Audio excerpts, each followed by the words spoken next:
It's so weird. Anyway, from here, I need to correct this. I'm working using this here and here. Let me close this, get out of my way. Right, I'm gonna try to prevent all this stretching. This guy, I'm gonna just pull. Okay, maybe not. Maybe I'll pull this way. Squeeze it.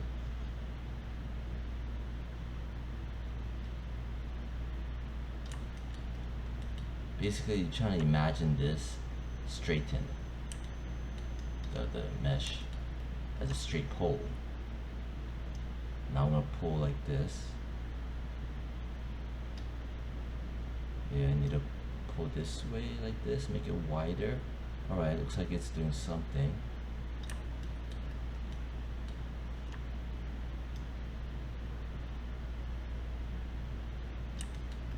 Right. So when I do this, it's coming back to normal. See?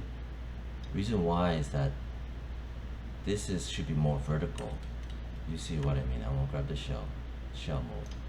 Previously I was in UV mode. Check this over. The reason why it looks visually kind of confusing is that I'm gonna select UV mode, select this. This is this. See this? This is this. This is this. So this is better represented if I grab it, right, as a UV shell. Go to transform. I'm gonna rotate it right side up. Right. Go into UV shell, UV dots, right? This is this. This is this. Right, so now you can see it as a vertical pole.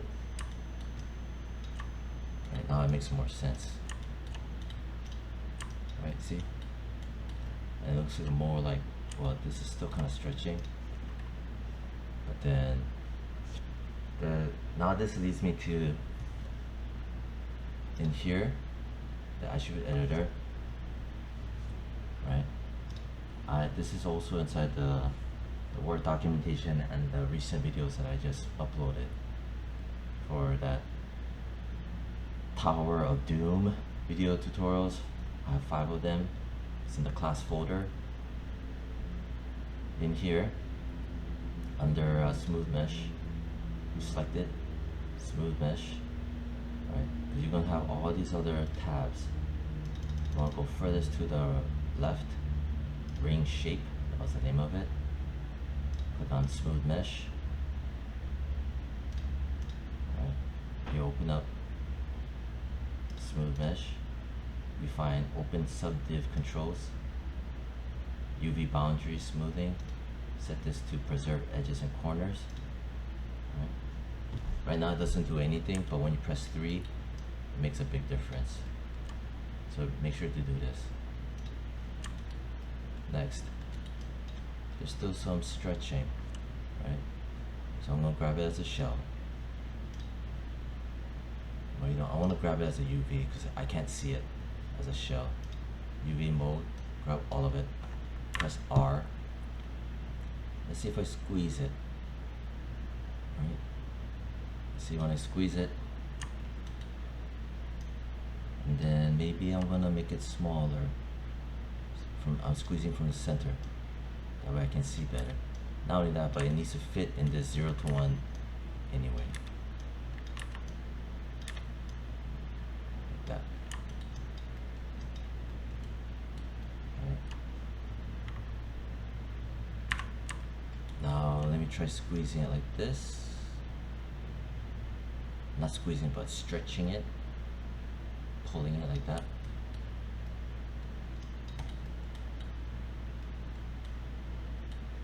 Maybe I'll not do that. Maybe I'll stretch it width-wise.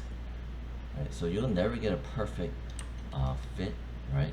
As long as it's kind of close enough. So I got that. Now I'm gonna just fit it in centrally, pulling centrally from the center. I'm gonna align it so it fits like this. Right? I'm gonna leave it like that. That's how I pull that off. Next, almost done. I wanna put my edge loop here, and I wanna put my edge loop here. When I do that, it's gonna bake onto the mesh, onto the UV mesh, so I don't have to worry. Shift right click and hold, right? I'm in object mode. Insert edge loop. Click. If you cannot get this to just drag wherever you want, you have to reset the settings for the tool. But right now it's at the default settings, so it's fine. I'm gonna drag and drop it way down to here, right around here, right there. When I did that, it automatically added for me, which is good. Next, this down here, I'm gonna click, drag right around here. You notice it's way down here, so that is fine. Press W to get out of the tool. It's really important. Next, I wanna fix this. Right? Since I already laid out the UVs, it's an easier selection. I can go right click and hold in my UV editor. Go to face. I'm gonna select these faces. See how fast that was? So in here, like that. See? I'm in level 1. Smoothing, right, low poly. I'll hold shift, right mouse button together, extrude face. I don't need this crap. I'm gonna press R. I'm gonna use the old school scaling tool. I'm gonna, from the center, I'm gonna pull like that, just enough. But you notice this does not update, which is fine. It'll be fine. Alright, I pull from the center. I'm gonna do it one more time. I'm gonna do shift, right click, and hold, extrude face. I don't need this crap. Press R. I'm gonna pull in the center. This time, like that. So that's gonna, this ring is gonna hold the initial ring in place. It's gonna help support it to prevent it from stretching. So I did that. Then I'm gonna do it one more time. Shift, right click, and hold, extrude face. Press R. This one I'm gonna put right around here.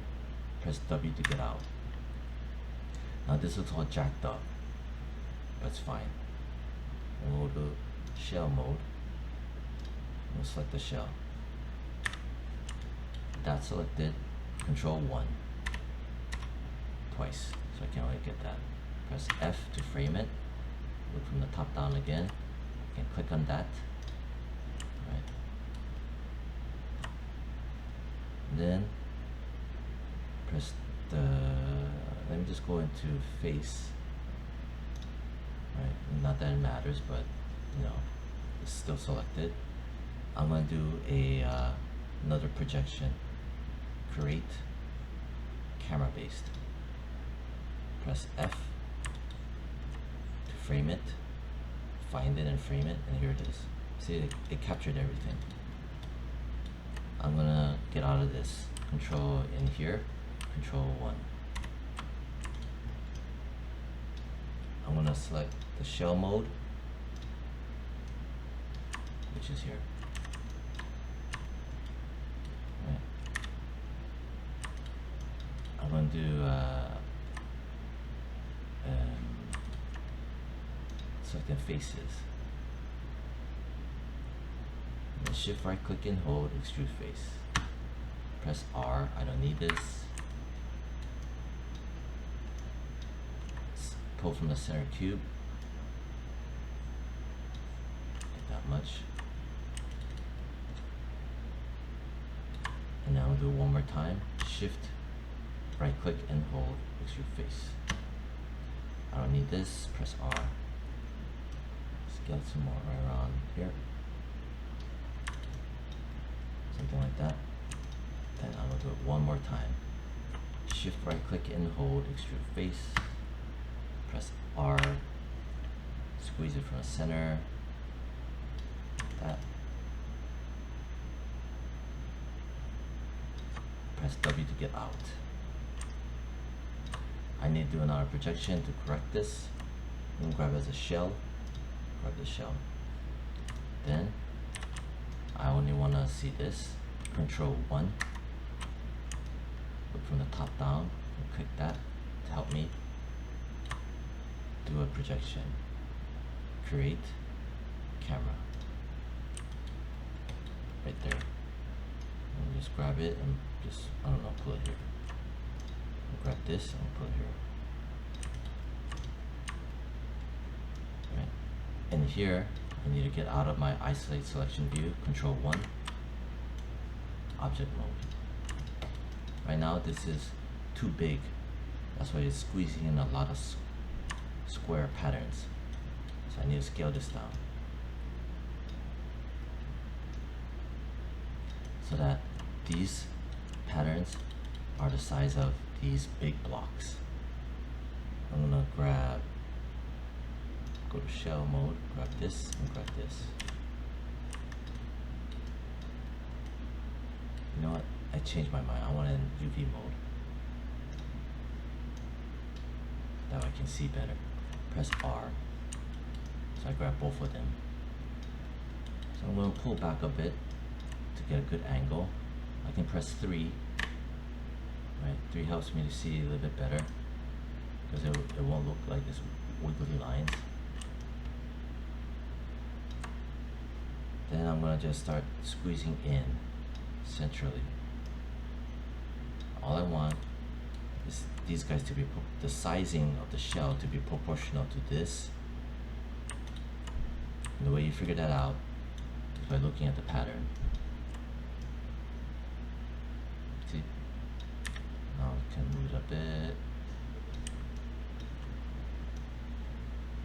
It's still too big.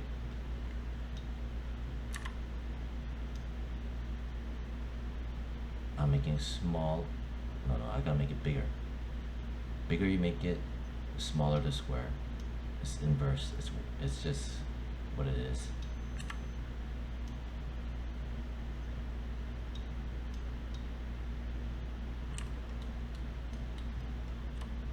Now I'm going to just kind of move it around using the W tool just to size it up. See, it's pretty darn close. See, this and this, pretty darn close. You know, if I want to be really just OCD, there, see, that's darn close. And I'm happy with that. I don't care if there's this difference. Because this is going to be used as a metal shader, and I need the UV mapping info just to apply a bump map. And I'm going to check it here. And that's it. Yeah. Make sure it's in the 0 to 1, green and red. Make sure it's fitting. It's fitting, right? Let me grab this guy and just give it some space. Right, that's just it. And that's done. Press 3, 1 and 3. See the difference. So when you apply a metal shader, and if you want to have a brushed metal look, you know, you just apply the texture, right? And yeah, the texture. Okay, so the texture. 1 second.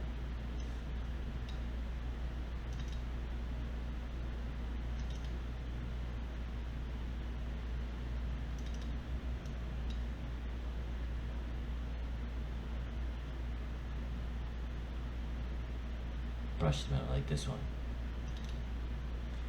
This will be used to make the bumpy grain, right, which is pumped into your bump map channel, right, and it'll make that brushed metal look like how I did that is shown for the jukebox.